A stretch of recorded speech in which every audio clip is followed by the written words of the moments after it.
Hello, everyone. This is Lee Andrews from Akathame again. And today we've got Nandi Manning, who is with us. She is the founder of UX Her. She is a UX practitioner. And we're going to talk about why UX Her came to be. We're also going to learn about Nandi's background, how she got into UX. She is a graduate of a boot camp. Is that right? Of a UX boot camp? Yes. Yeah, and that's when you met Gregory. That's when you met. Yes. Okay. So the degrees of separation within the UX community are down to about 3.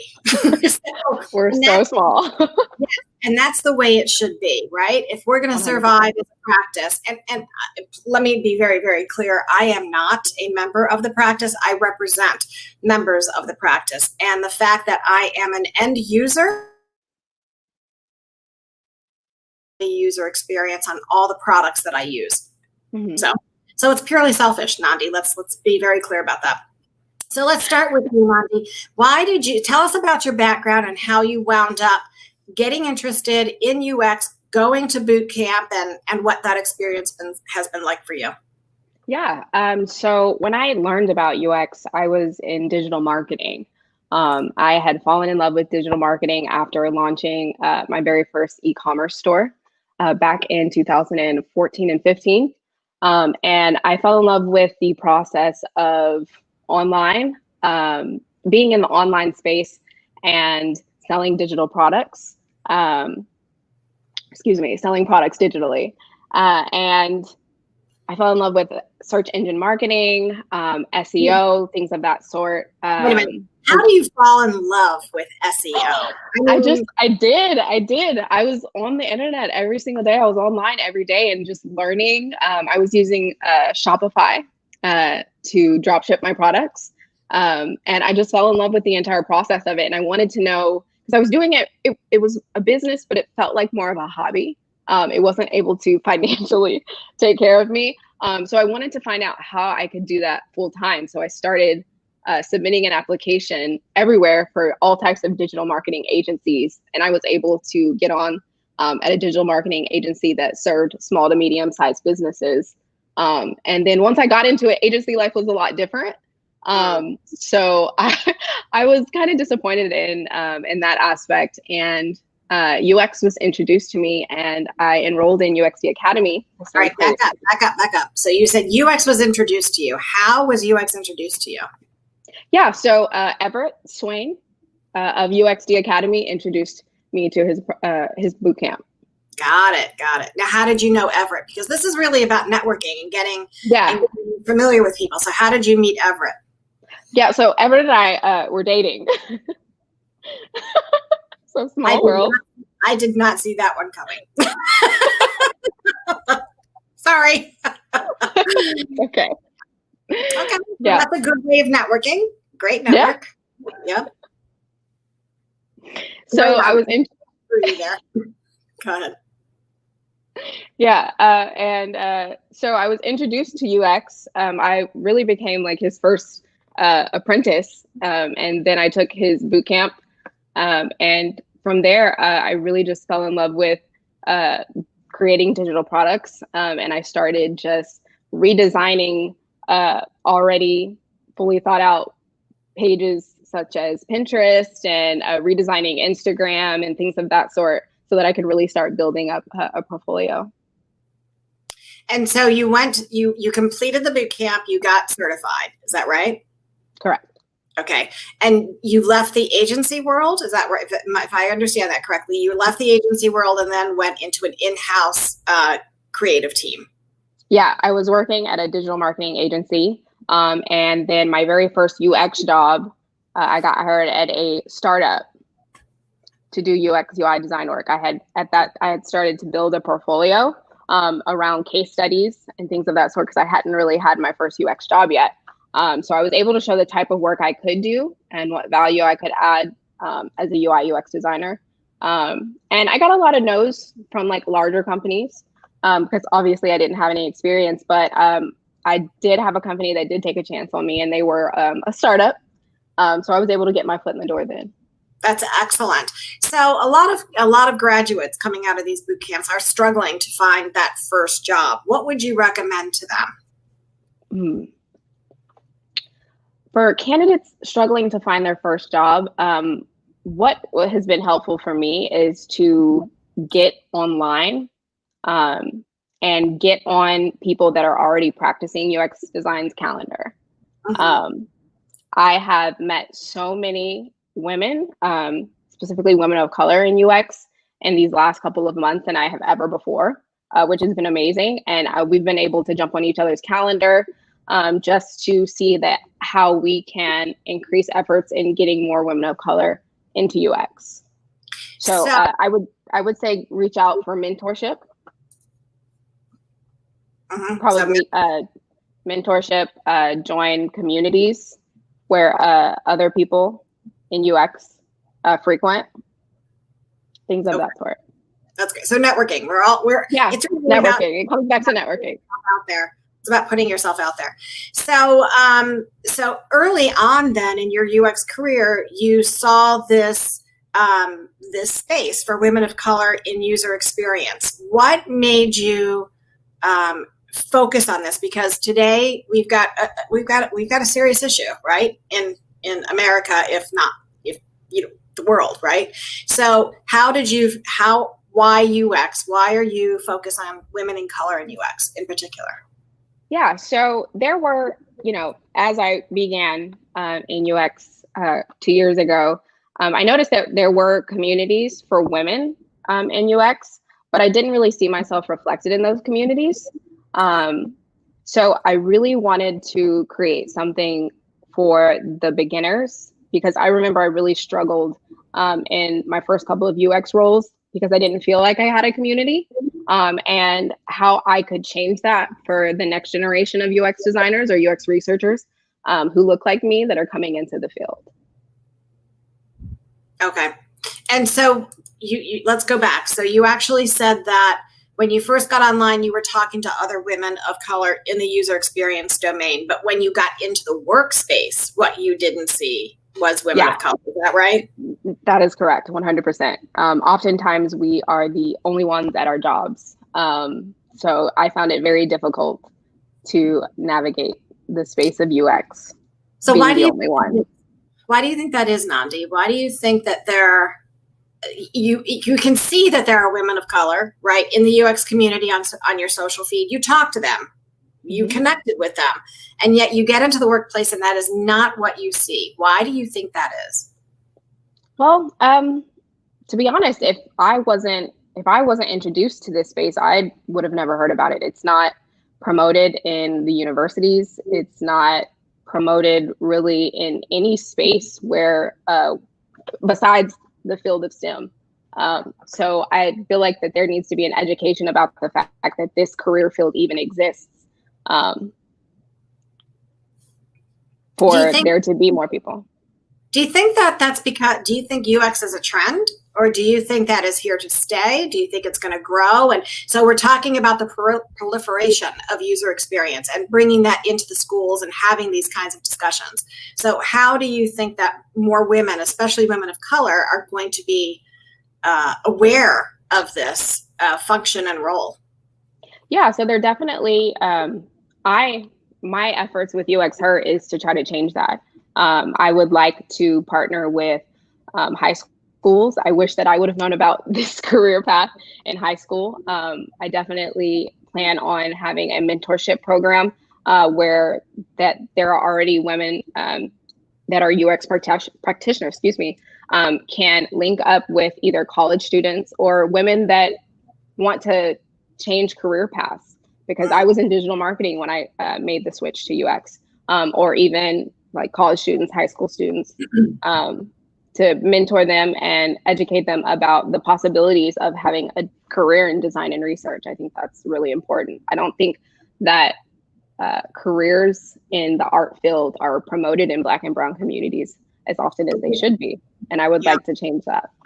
I think you hit the nail on the head, because 10 years ago, when I first got into the UX domain, there were plenty of programs out there in colleges talking about human interaction design, all kinds of things. But you're right, that I did not see a lot of people of color, not just women of color, but I did not see a lot of people of color coming out of those classes, whether they're undergrad or graduate. So that's a very good point. So you've got a fan club that's happening here on YouTube. And so I wanted to make sure that we recognized your fan club as being part of this this call right now. Chastity Hatcher says, I truly love what UX Her stands for and how amazing Nandi is. Monroe Caters, amazing couple, great networking. Oh, are we a couple or is he talking, this person, is Monroe talking about you? I think we're a couple. Yeah, okay, I'm good with that, man. I'm good with that. Let's see, Brittany Turner gives you both thumbs up. And UI narrative, so true. I heard about UX from a friend. So see, this is just it. So the community, the Black community is it just the Black community? Do you think it's just everybody of color? If you're just not seeking it, or if somebody doesn't see you, you're just not going to see it. Yeah. If you're not already, if you're not already in a STEM field, then you're not going to be familiar with UX design. Got it. Monroe also said, I wasn't aware until I became informed on the UX Her platform. Erica Breed I don't know what this is, but goalpost or something. And so praise hands. Oh, well, now we know. What do I know? Hey, Erica. Hey, Erica. And hey, Tolu. Also said, agree 100%. Very hey, well said. So let's get into some more. I'm very curious as to what is happening as they are teaching UX design to you guys. So are you learning lean UX? Are you learning, in-depth research and testing, or are we trying to get through the design process faster? What did you hear from school versus what reality is? Yeah. So the bootcamp really focused on lean UX methods. So we did dive into research a little bit. We talked about the different research strategies, heuristic evaluations, card sorting exercises, site mapping, things of that sort. We really touched on that. And then we focused heavily though on design, because that was definitely critical for me in my first couple of jobs, being the only designer at my first couple of jobs and having to kind of front load all the design work. So being a good visual designer was super important. So I am very appreciative of all the design work I was able to do in the boot camp. And you think that's what really helped build that portfolio and get you noticed? 100%. 100%. Yeah. So as you are coaching, or as you are trying to attract women of color into UX Her, where would you pull these design capabilities or some other type of design capabilities or whatever? Where would you encourage them to come from? What kinds of educational backgrounds or skills would you encourage? So one of the amazing things that as I've continued in my UX career is that women of all types of backgrounds can be in this field. I've seen, if you're coming from an education background, I've seen psychology majors. I've seen marketing majors, women with MBAs. I've seen all types of business majors. I've seen engineers. I've seen psychology. If I haven't already said psychology. So anything in the STEM realm, or art, obviously, we can't forget art, but all types of art backgrounds, whether that be drawing, you can all transition into a career in UX. I myself have only have the UX Academy Bootcamp education. Very few people know that I don't have a college degree. So you're able to do it even without a college degree. That gives a lot of hope, right? Yeah. To quite a few people, if they don't, Yeah.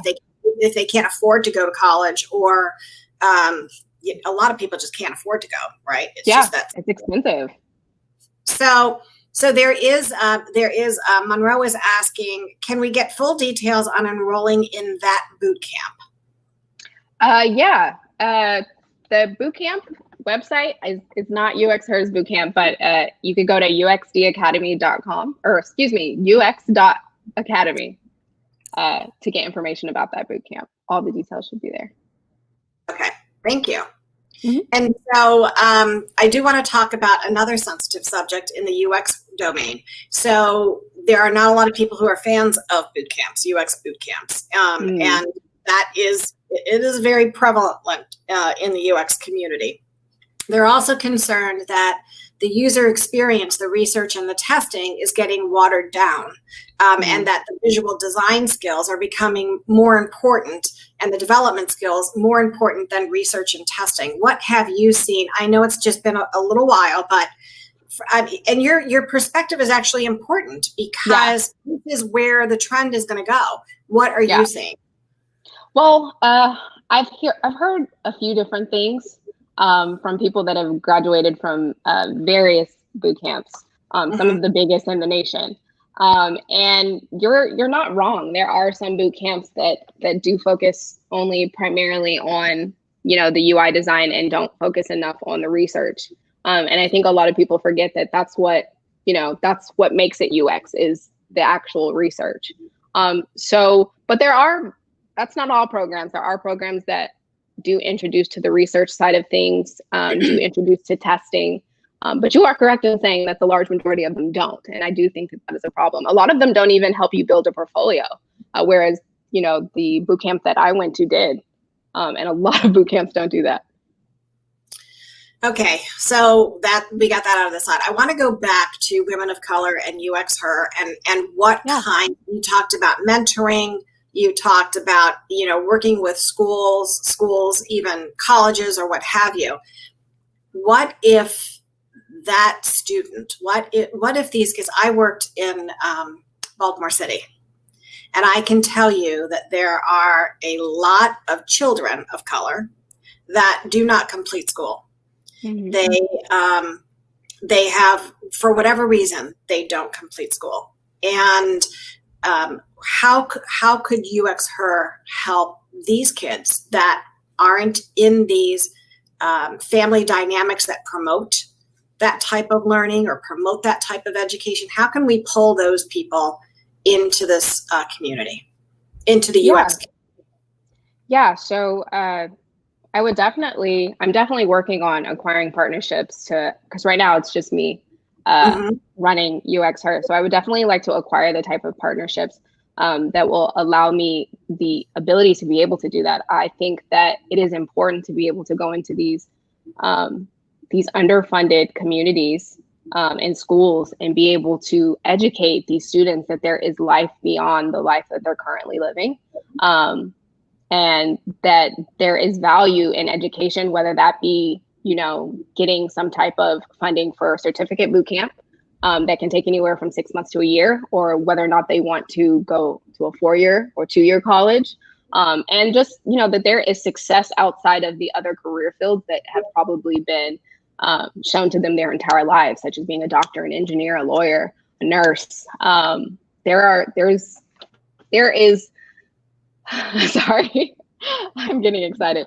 There is more than just those career fields out there. And STEM is the future. We see it now when everybody is working from home. I've been able to comfortably continue working from home during this time and continue to pay, you know, all my bills. So this is definitely a career field that I think women of color can be in. And even if they don't necessarily stay in corporate America, because I know how difficult it can be for women such as myself in corporate America. But UX opens the door to so many opportunities. Once you learn how to create products, you can create your own products and work for yourself. So there's so many possibilities in this career field. You can create your own digital products, or you could work for small to medium-sized businesses, whether that be startups or enterprise level companies, and I've done both. So yeah, there's just so many possibilities, and I want women of color to know that, because I've even started building my own digital products to be able to run full time one day. So I want to go back to what you said. You said it's hard enough for women of color in corporate America. Yeah. Describe what you mean by that. Well, there is a lot of pushback for women of color, specifically Black women. Unfortunately, we have the double whammy of having to navigate sexism and racism in the workplace. There is most certainly these sorts of challenges in almost any career field for Black women, which is why community is so important. And I've personally been through some very difficult times in my career, and having women in my corner, just like some of the women in the chat, who shared my lived experiences, has helped me navigate these primarily white and primarily male spaces. So that's why. How do you keep from, this is nothing new. This is nothing new for a Black woman in America, right? How do you keep, so I noticed that UX Her is all about the positive. Let's look at the opportunities that are out there. How do you stay focused on the positive and the possibilities and not fall into the anger and the resentment? Because it could go either way, right? Yeah, it could. Honestly, it's the great thing about having community with the group of ladies that I have is that we have opened the doors to be able to talk about the good and the bad. So a lot of the time in the chat, we're like, well, how did you deal with this situation in this sort? And we're able to give the type of feedback that will allow you to move forward in your career, but then also stay positive. And I'm always advocating for mental health. I myself have a therapist. So having someone to talk to professionally is also something that I advocate for too. So that is something that I would love to be able to eventually partner with someone for UX Her so that women are able to get discounted therapy. Yeah. I think that we're not talking about that enough in all of our dialogues about, and this is really part of trauma-informed care. And, it just so happens to be a subject that I'm supporting on Design X Humanity. I'm not sure if you're familiar with that group. You are part of that group, right? Yeah. Yeah. I thought so. I knew we met somewhere. But I think that is a topic that we're just not touching on enough. So it's not just about, UX Her, from what I'm hearing, is not just about promoting women of color in user experience, although that is the end goal, right? To grow women of color in that practice. But it's also about building confidence, and helping people shorten that learning curve. Right? Yes. Showing that learning curve. And I also think another big part of what I'm hearing is that you want to give people hope and resources and tools to keep moving forward. Don't stay in the mud, keep moving forward. And of course, we've got comments that are blowing up the screen here. So let me just put my glasses on so I can see. So we've touched on something. So Brittany says, say that, especially in tech, considering these are male-dominated spaces, period, right? Technology still is very much so. Having to code switch to fit a company's culture has always been a struggle. This is very true. It's extremely hard. And many of us in therapy, partially due to work-related issues. And then 100%. Yeah. And Monroe says, being able to share those experiences and get feedback from someone who is culturally relatable. And I think that, Monroe, that what you just said right there is that I can talk till I'm blue in the face, but it's not going to mean anything to somebody who doesn't look at me and see their face. Yep. Somebody who doesn't see me. I say that all the time. Yeah, if it just isn't. And as much as, we try to help, it's just not the same. And we have to accept that. Chastity saying, I'm so happy you are opening up on a mental health. We need more individuals to open up on this.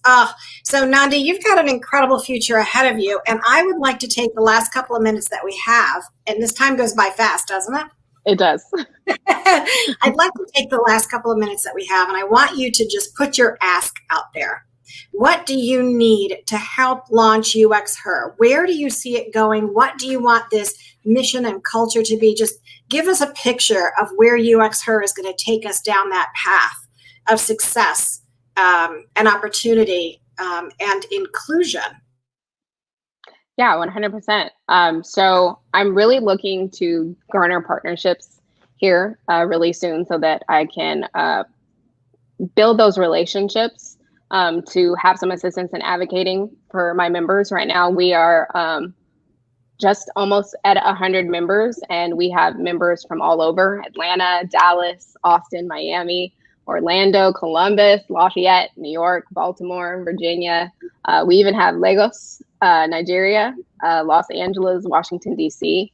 And I want to be able to do more for the women, especially the ones that are just starting out. We have a lot of women in our group that just have under a year experience in their UX journey. I would love to be able to provide some type of grant, if at all possible, to be able to provide them education. So if they want to go take a similar boot camp to the one that I've taken, so that they can feel confident in their job roles.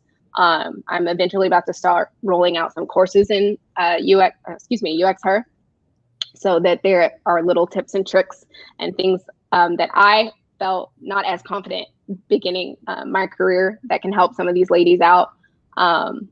We have upcoming events. Next week, we have one about where I brought on some UX practitioners so that they can kind of go through what their UX design process is. And then there's also a Q&A section and on the 17th on how to get started in UX. So this is just a place where women of color in UX design can come and accelerate, get ahead in their careers. We have powerful career resources. I'm also always posting job opportunities, anything from entry level to up to 3 to 5 years of experience, and posting relevant articles in our industry. So yeah, UX Her accompanies so many things, and I'm excited to see how much it grows over the next few years. Yeah, I would say that this could be a long-term, type of organization. So what do you need? So when you say relationships with organizations here, do you mean in Dallas? Honestly, I'm open to relationships nationwide. I would love to get to the point where there are different UX Her chapters in cities where there are more than a certain amount of girls, and have like chapter presidents for cities like Dallas or Atlanta or New York. We have quite a few girls there. So yeah, I'm open to partnerships, honestly, more than nationwide. I was surprised to see people from Nigeria in our group. So I would even be open to partnerships worldwide. I think that's wonderful. So let's put the battle cry out there. Anyone who is interested in any organization, be it nonprofit, for-profit, or not-for-profit, if they are interested in partnering with you, they should reach out to you. What's the best way to get a hold of you? Yeah, so I'm on LinkedIn. I'm also Nandi Manning everywhere on every platform. But you can also just go ahead and email me. I'm nandi@uxher.com. And is there a UXHer website? There is. Yes, sorry. I'm horrible at promotion. uxher.com. Definitely check it out. You can join our community there just by signing up. Okay. I don't know why that's not popping up for me, but I will. Did I get your email right, nandi@uxher.com? You did. Okay, good. All right. So what else do you need? You need women who are able to lead local chapters. So that's another thing you need. You need some sponsorship. You need women who are willing to take the lead in local chapters. You're also, are you going to be looking for other type of speakers and trainers? 100%. So I'm definitely looking for women who want to kind of share their knowledge. I'm always looking for speakers. I'm also currently wanting to meet with women who are interested in being mentors. There you go. Because there are quite a few women that could definitely need some mentorship. So I'm working on preparing a mentorship program. I'm aiming for fall. So definitely, if you're interested in being a mentor, please send me an email and let's chat. And you want, and really and truly, you're not just looking for any mentors. You are looking for women of color in the UX, the technology domain, the UX technology domain, to help other girls and young women looking to break into this space. I think that we need to make sure that we call. Yes, thank you for clarifying that for me. It's like I got stuck again on my technology. There we go.